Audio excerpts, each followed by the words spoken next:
Bem-vindos ao Data Vénia, este especial presenciais. Hoje é a vez e a honra de estarmos sentados com o professor Marcelo Rebelo de Sousa, candidato a Presidente da República. É um gosto enorme tê-lo aqui na Para nossa mim é um televisão prazer regional. muito grande estar convosco e queria felicitá-los por aquilo que têm feito, pela comunicação social e pelo Norte e por Portugal. Muito obrigado. Paulo, hoje é muito especial, não é?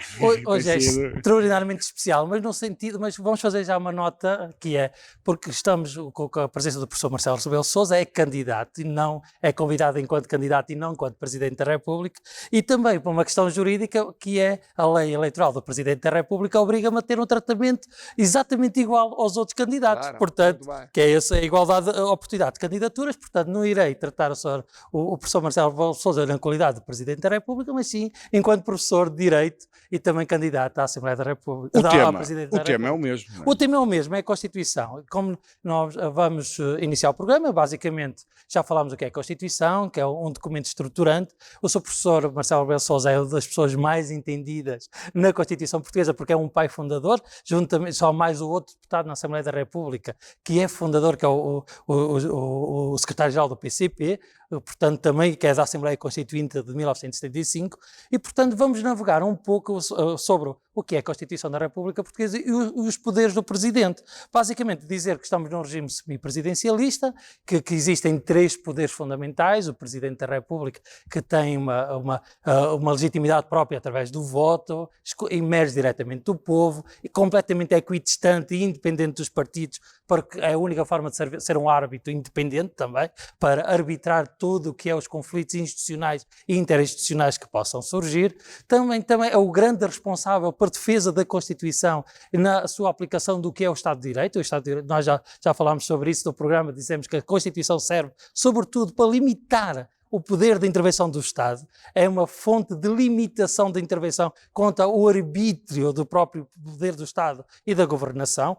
Portanto, basicamente, aproveitando a grande sabedoria do senhor professor Marcelo Rebelo de Sousa, a primeira pergunta que eu queria fazer, sendo também da Assembleia Constituinte, esta questão da originalidade portuguesa, termos um regime semipresidencial que é o único, basicamente que é da influência alemã da República de Weimar e da influência francesa que é da nossa Constituição, diria que vai fazer 45 anos a nossa Constituição, não seria importante, é a primeira pergunta, clarificar o sistema, ou ficaram num sistema presidencialista onde há uma intervenção do próprio Presidente em termos executivos, ou um regime parlamentarista onde toda a base da discussão democrática seria nos parlamentos. O senhor professor Marcelo Rebelo de Sousa sente-se confortável nesta dualidade, ter poderes perante a Assembleia da República e o Governo e basicamente ser só o poder da palavra de grande influência? E muito obrigado pela sua presença mais uma vez. Bom, eu acho que é um bom sistema, tem funcionado bem,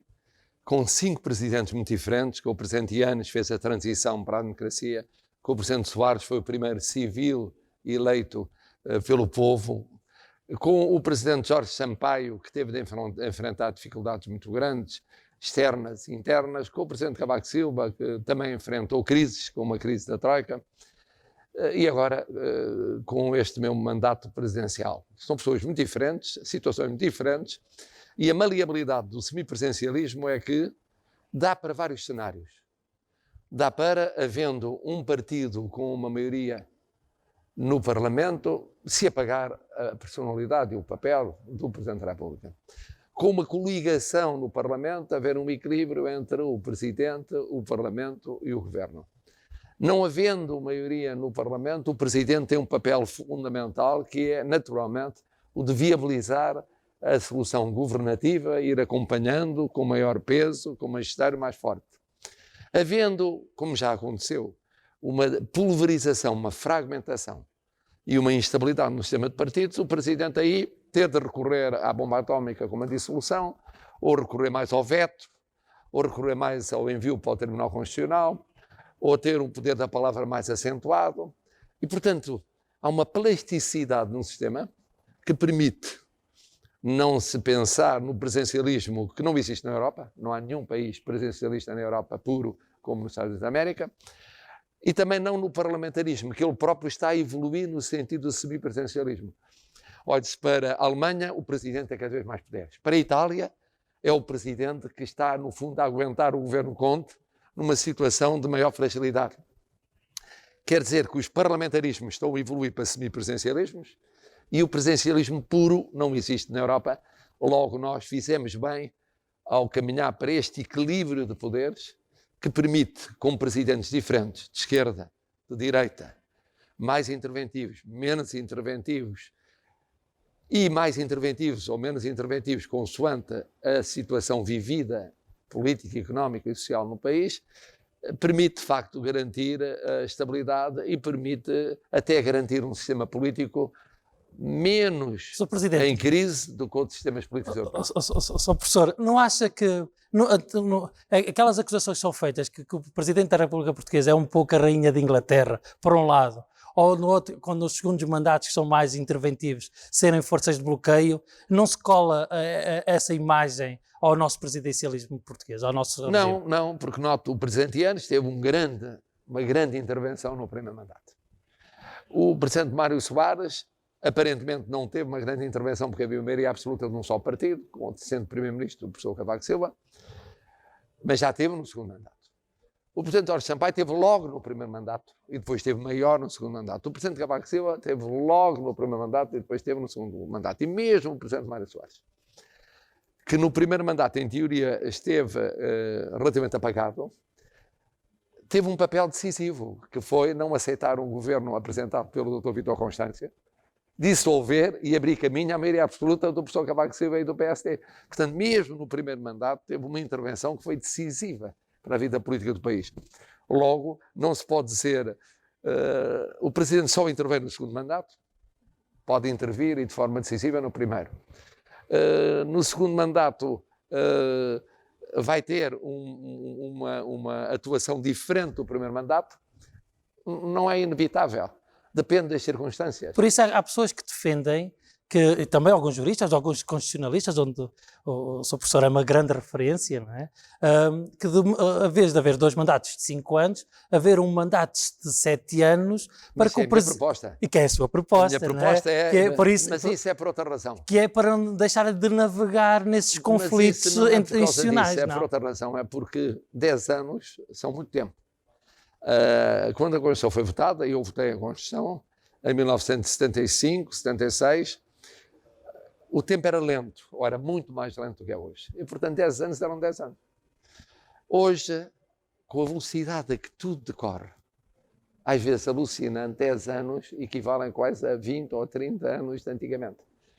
E é mais por essa razão que eu propus que quem pode rever a Constituição, que são os deputados, o Presidente não tem poder de revisão constitucional, que ponderassem substituir 2 mandatos de 5 anos, cada, por um mandato de 6, 7 anos.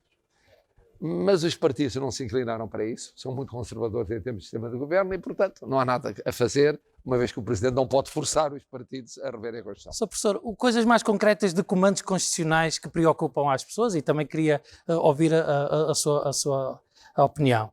Nós temos comandos constitucionais, são direitos operativos, que é, por exemplo, a liberdade de expressão. Nós temos assistido durante esta campanha a algum exagero, alguma crueldade, alguma virulência verbal por parte de alguns candidatos, não vou referir. É aquilo que pergunto, enquanto constitucionalista, havendo esses conflitos de poderes entre a liberdade de expressão e a difamação e a injúria, acha que deve ser o limite democraticamente aceitável para nos poupar aquelas cenas que ontem aconteceu de violência e também de algum estímulo à agressividade nas próprias campanhas? Qual é, acha que a linha vermelha para si, Sr. Quem tem a Presidente? última palavra são os tribunais. E os tribunais têm tido uma orientação sistemática que é bastante tolerante. Isto é, entendem que uma expressão usada na luta política pode ter o cabimento que não tem no relacionamento privado. Quer dizer, se alguém que está fora da luta política utilizar certas expressões ou intervir de determinada forma, isso é menos admissível do que se for um discurso no Parlamento, se for em campanha eleitoral, se for num comício. Essa é a orientação, não só em Portugal, como noutros países europeus. Porquê? Por causa do medo de cercear a liberdade de expressão. É evidente que depois os tribunais definem os limites, mas têm definido de uma forma geral com uma grande amplitude, com uma grande abertura. Claro que nas campanhas eleitorais, isso aconteceu nesta campanha eleitoral, mas era inevitável, eram 6 contra 1. Pois se um era Presidente da República, queria recandidatar-se, e os outros queriam ou substituir o Presidente da República, naturalmente que 2/3 da campanha era a dizer porque é que discordavam do Presidente da República, porque é que ele devia ser substituído. Em estilos diferentes, de formas diferentes, mas naturalmente com o calor da campanha eleitoral, que aumenta sempre à medida que vai caminhando para o fim. Porque sabe que as campanhas eleitorais formam uma espécie de bolha. Eu já fiz muitas campanhas eleitorais. E há uma bolha, eu tenho resistido a isso porque sou analista há 50 anos e, portanto, ponho-me fora de mim mesmo e ponho-me fora do ambiente de campanha para analisar friamente. Mas as pessoas que estão em campanha, eles, os candidatos, mais aqueles que os apoiam, mais as estruturas, começam a ganhar uma dinâmica em que maximizam aquilo que é bom e minimizam aquilo que é mau. Se somar as intenções de voto que vão na cabeça de cada candidato, isto aplica-se também às eleições de partidos e às eleições autárquicas, no final de uma campanha tem 200% de intenções de voto. Todos acham que vão ter muito mais, que as sondagens estão erradas, e cada um tem muito mais do que aquilo. Porquê? Porque todos os dias fala com pessoas que são pessoas que o apoiam. E normalmente os ambientes, então, neste período de pandemia, são mais fechados.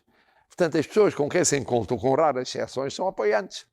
E sendo apoiantes, a pessoa diz, não, nada, do país todo está comigo. Está comigo, eu estive no jantar, correu muito bem. Eu estive no encontro, correu muito bem. Ou eu estive no comício, correu muito bem. Agora que não há comícios nem grande jantar, mas estive na ação, numa instituição e tal, e correu muito bem. Logo, eu percebo a sua ideia, e tem de haver limites, nomeadamente quando está em causa a violência física, mas compete aos tribunais definirem uma jurisprudência, quer dizer, uma linha, e compete aos candidatos e no dia-a-dia aos que são protagonistas políticos, seguirem essas linhas, acatando as regras que correspondem a uma maior liberdade de expressão, mas não a uma liberdade de expressão ilimitada. Sr. Professor, queria Mas convocá-lo... também aqueles que são visados têm que ter a capacidade de encaixe. Quer dizer, aí é uma coisa que eu disse várias vezes. Eu, durante 50 anos, analisei os outros. E disse o que pensava dos outros. Era o que faltava que eu não aceitasse que os outros dissessem de mim aquilo que eu disse deles. Não, tem que se ter o fair play de ouvir dizer o senhor é isto, é aquilo, é aquilo outro, fez aquilo, e a pessoa não ficar a morrer a dizer isto é uma injustiça, não foi nada assim, eu não sou tão mau como pintam. Não, faz parte digamos assim, quem se candidata a estas funções não pode olhar só para o lado bom das funções. Não, o lado bom das funções é um lado minoritário comparado com o lado pesado ou menos positivo ou mais exigente das funções. E nele entra o estar sujeito a escrutínio, a controle e a crítica pública. Sr. Professor, tinha aqui mais duas dúvidas constitucionais, vou tentar aproveitá-las, que é um dos poderes do Presidente da República é dirigir mensagens à Assembleia da República e outro é convocar extraordinariamente a Assembleia da República quando acha que o poder da palavra do Presidente é importante para a condução do Estado, para a unidade ou para regular o funcionamento das instituições.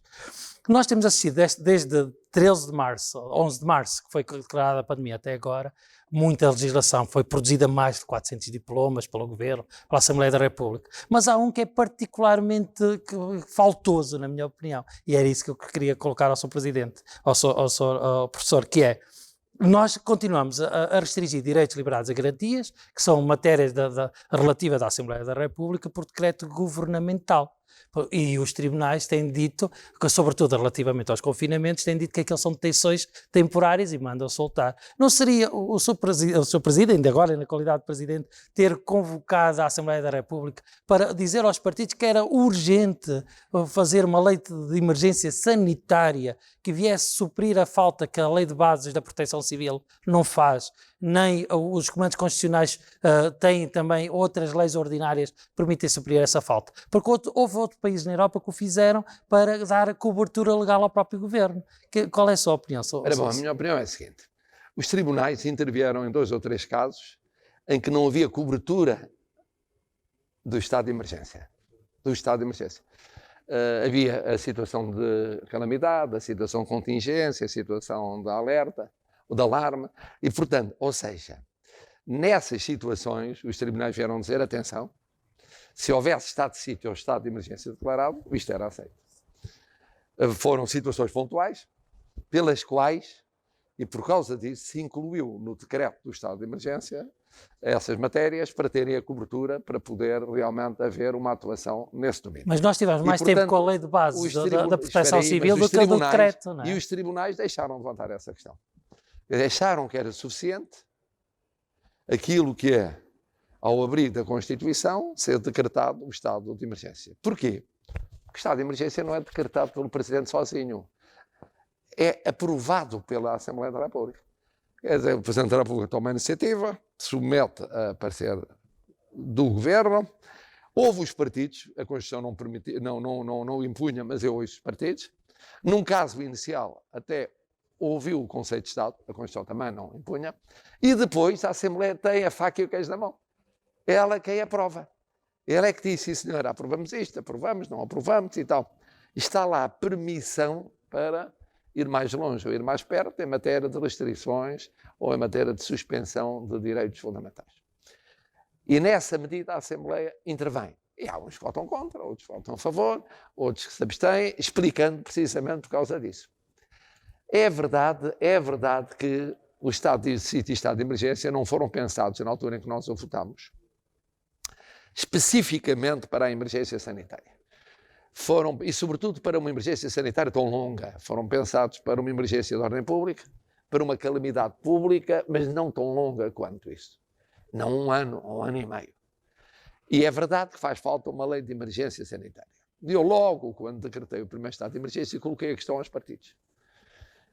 Acham que era de aprovar uma lei de emergência sanitária? E eles disseram uma coisa muito sensata. Primeiro, que isso implicava mudar a Constituição. A Constituição tinha de abrir caminho a essa lei.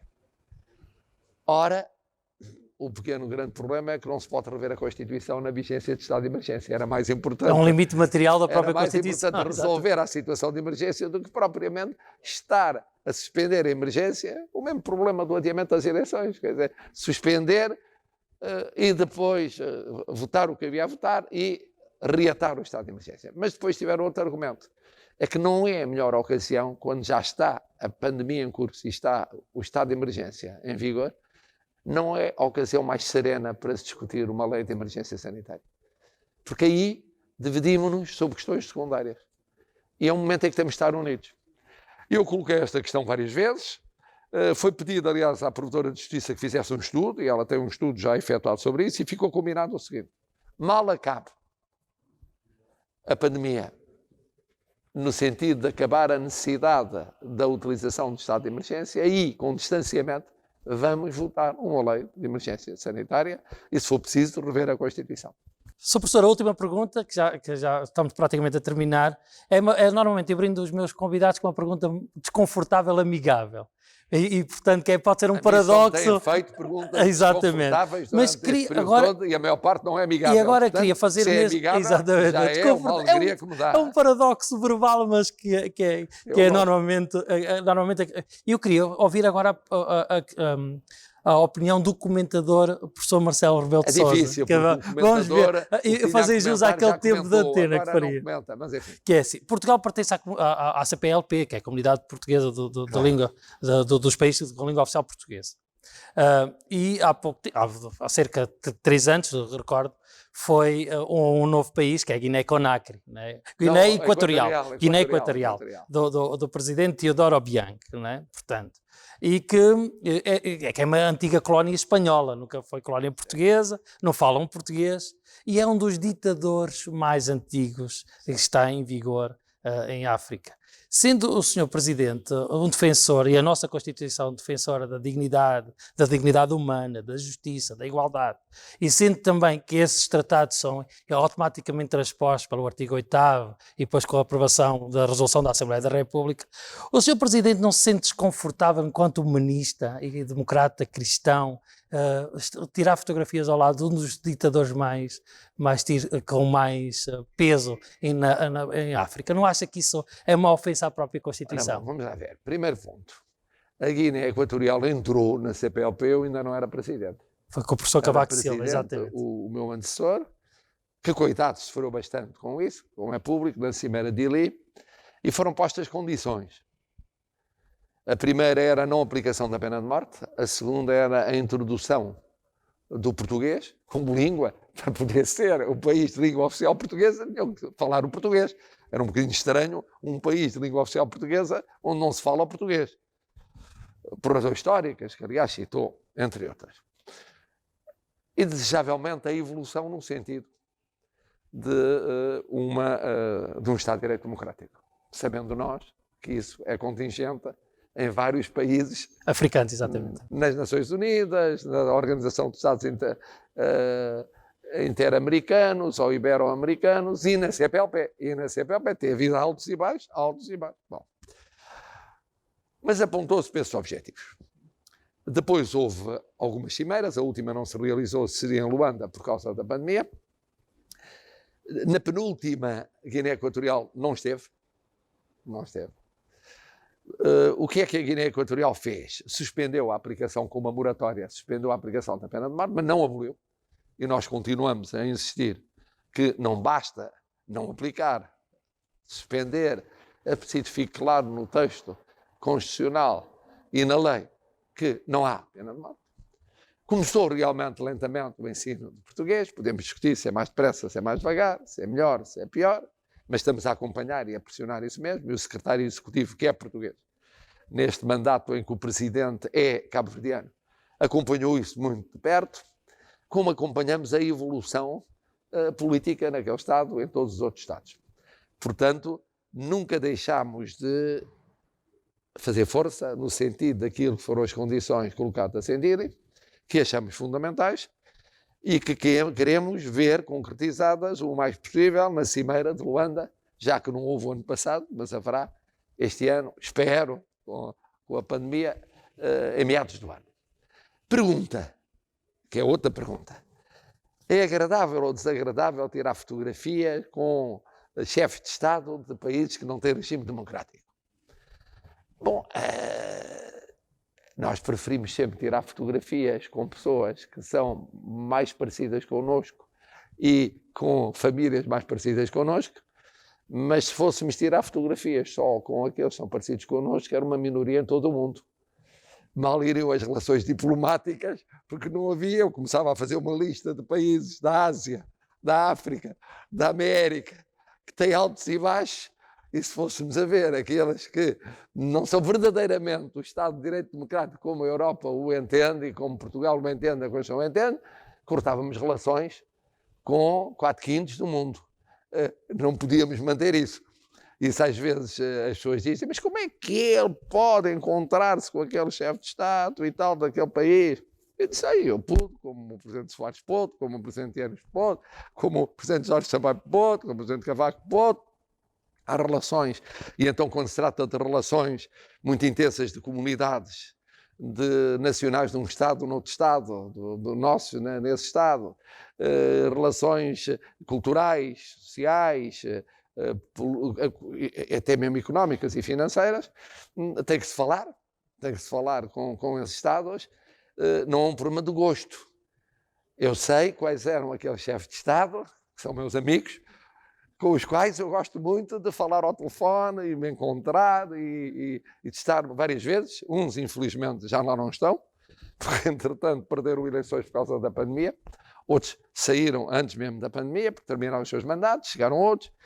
Às tantas, o primeiro-ministro português é dos primeiros-ministros mais antigos na Europa. Eu, qualquer dia, já sou dentro dos não monarcas, não reis ou rainhas, portanto, dos republicanos, daqueles que, quando terminar este mandato, já passei à frente em vários países de presidentes que, entretanto, foram substituídos pela lógica própria do regime republicano. E, portanto, não é um problema de gosto. Agora, politicamente é verdade que há um conjunto de condições e que essas condições são condições, não é só para mim, é para a política portuguesa, que é comum do Presidente da República, do Parlamento e do Governo, são muito importantes para formarmos uma comunidade que tem um conjunto de princípios que devem ser aplicados. Muito obrigado, Sr. Presidente, Sr. Professor Marcelo Rebelo de Sousa. Eu desejo as melhores felicidades e passo a palavra ao Paulo. Professor, porquê é que os portugueses no dia 24 têm que votar em si e não nos outros? Sabe que eu até agora ainda não apelei ao voto em mim. Quer dizer, vagamente, na minha declaração inicial eu disse quais eram as minhas características no primeiro mandato e que iria manter no segundo mandato e, portanto, implicitamente disse, quem quiser, o compromisso, a estabilidade, a proximidade, a independência, o não ser de facção, o não estar muito ligado a partidos, nem sequer o partido de origem, sabe que o meu caminho é esse. Mas tenho fugido a fazer esse apelo e eu apelo a que votem num dos 7 candidatos. Que é 1000 vezes melhor votar em qualquer um desses 7 candidatos, de acordo com as preferências pessoais, a não votar. A não votar, porque às vezes há eleições em que a pessoa pode dizer que diabo, não há ninguém que seja próximo daquilo que eu penso. Já não digo o ideal, mas o mais próximo do ideal. Aqui são tão diferentes, tão drasticamente diferentes entre si e representando quadrantes tão variados, que há muita escolha. Nós sabemos que há pandemia, sabemos que as pessoas, por causa da pandemia, se podem inibir um pouco em termos de exercício de voto, não o fizeram no voto antecipado, mas o apelo é: votem. Votem no A, na B, na C, no D, no E, no F. Votem. Quanto a mim, sabem como eu fui. A diferença é a seguinte: os outros 6 têm ideias para o futuro. Eu tenho uma prática no passado. Quem não gosta da prática, vota contra.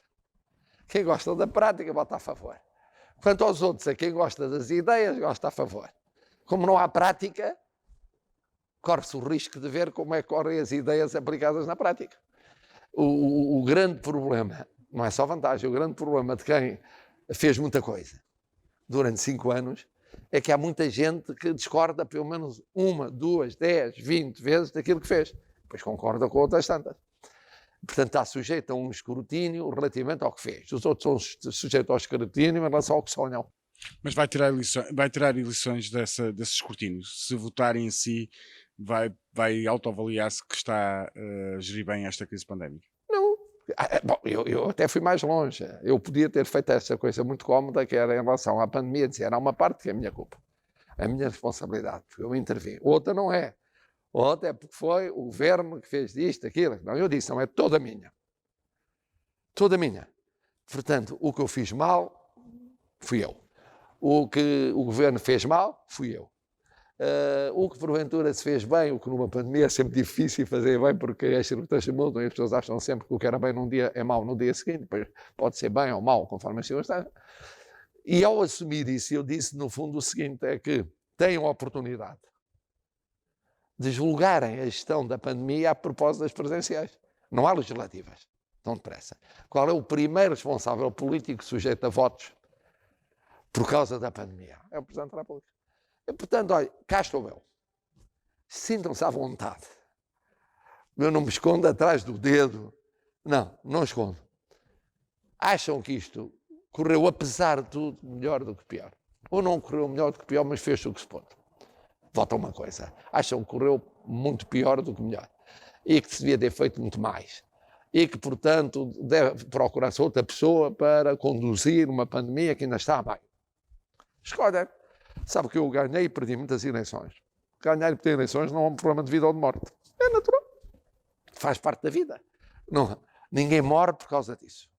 Eu não precisei de chegar a presidente para ser o que era. Já tinha a minha carreira de professor feita, já tinha feito, foi numa idade em que já tinha feito muito o que queria ter feito. Por isso é que não tinha me perguntaram, até tem piada, no debate da rádio, no fim, a última pergunta, diga lá, quando sair de Belém, vai ter saudades de quê? Eu disse, nada. Nada. Você vai sentir falta de quê? Nada. Nada rigorosamente. Eu saio como entro, ou saio já daqui a uns dias, e saio como entro, para fazer a vida que estava a fazer anteriormente, ainda vou a tempo de recuperar uma parte dessa vida. Ou saio daqui a 5 anos, já não vou a tempo de recuperar uma parte dessa vida, já passou. Está com os netos, já passou. Ter idade para fazer certas coisas, já passou uma parte. Dar aula, já passou. Há uma série que já passaram. Mas a vida é assim na nossa vida, dia a dia. Isto acontece, umas vezes temos sucesso, outras vezes não temos sucesso, umas vezes ganhamos, eu perdi mais do que ganhei. Se for bem a ver, eu perdi mais eleições do que ganhei. Ganhei algumas eleições, várias no partido, mas perdi as locais para Lisboa, por exemplo. Ganhei em Celurico Basto várias, ganhei em Cascais também várias, mas perdi também algumas noutras circunstâncias ao longo da vida. A democracia tem essa coisa fascinante, que a pessoa não pode amoar com os eleitores. Nem pode ficar eufórico, eu sou o melhor do mundo porque ganhei. Não. Ganhou. Perdeu. E, portanto, eu acho que tem razão quando pergunta, é uma ocasião para se julgar a gestão da pandemia? Não é o julgamento definitivo, porque ainda vamos a meio, mas é um julgamento. Provavelmente outros políticos não terão esse julgamento, porque quando forem eleições, se forem, já passou tanto tempo sobre a pandemia que as pessoas dizem já não é tão importante assim. Agora é. Professor, aproveito a sua presença para agradecer ao Paulo Ferrinho, à Fátima Moreira, ao Cristiano Oliveira, à Mariana Nogueira, este trabalho das presenciais. Muito obrigado, foi um gosto. E muitos parabéns, foi um grande trabalho que fizeram e tem aqui uma obra que tem vindo a crescer e que é importante até para uma coisa. Porque sendo como é claramente regional, embora dando passos para ser crescentemente nacional, no fundo está sintonizada com um objetivo que têm naturalmente os regionalistas, que é a regionalização. Imagino que sim. Defendemos-la claramente, Sr. Presidente. Claramente. Não colocaram a questão, mas eu não me não, porque o Sr. Presidente também é não gosta da regionalização. Foi um daqueles. Não, mas eu vou explicar, então, foi um daqueles que promoveu o referendo, exatamente. Eu votei a regionalização na Constituição. Portanto, não é verdade que não gosto da regionalização. Fiz campanha pela regionalização. Fui autarca em Celurico Basto, que era o concelho mais pobre de Portugal naquela altura. Portanto, e sei o que são as desigualdades entre territórios e entre pessoas. Fui contra aquele mapa de regionalização. Em 97, não tinha nada a ver exatamente. com o mapa das regiões plano. Agora, como Presidente, digo o seguinte. Quem tem a faca e o queijo na mão é ou o Governo ou a Assembleia. Apresentem-me uma proposta que eu coloco ao referendo imediatamente. Não vou dizer, olha, não coloco. Tenho angústias, tenho estados de alma, não coloco. Não, coloco. Mas sabe, Presidente, o Novo Canal não quer ser nacional, quer ser sempre regional, para dar oportunidade a pessoas que saem da universidade e consigam sair daqui, que seja um trampolim então para nacional. Eu estava a elogiar isso. Muito obrigado, Presidente. Foi um gosto enorme. Obrigado. E acabámos o Data Van e os nossos especiais das presenciais. Convidámos todos os candidatos para este programa. Tivemos aqui com muito gosto. Para mim, foi uma aprendizagem. Obrigado e boa noite.